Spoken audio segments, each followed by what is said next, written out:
There is so much conflicting science and opinion, which muddies the water, and probably more so in nutrition than nearly any other topic.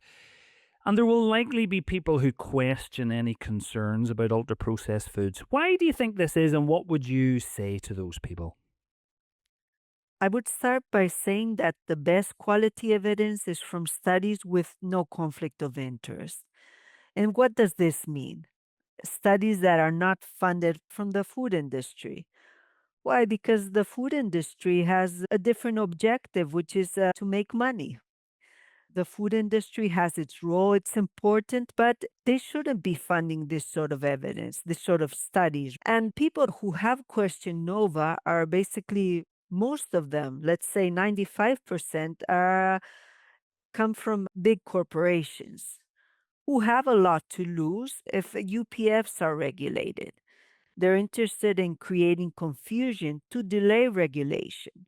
And what sort of arguments do they use? First of all, that it's difficult to untangle what of this association is due to diet and what is due to lifestyle. This is because both tend to be correlated, right? So people with unhealthier diet that consume ultra processed foods maybe tend to smoke more, to do less physical activity. So it's not always easy to understand what's driving disease. But there is epidemiology ways to work around this, which is basically adjusting for these variables. But there's always risk of having residual confound. So this is one of the arguments that is used.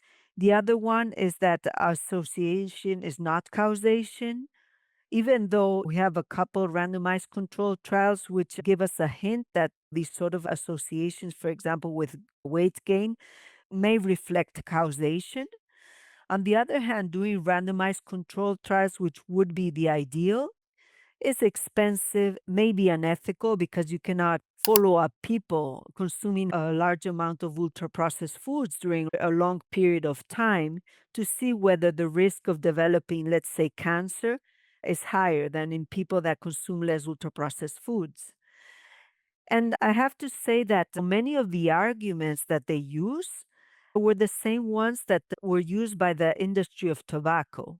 For example, they used as an argument that other lifestyle variables correlated with smoking could explain the association between smoking and increased risk of lung cancer.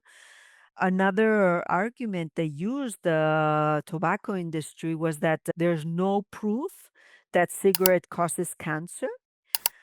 A third argument that they've used is that there are other causes of lung cancer, which, on the other hand, does not dismiss the fact that smoking can be an additional driver of lung cancer.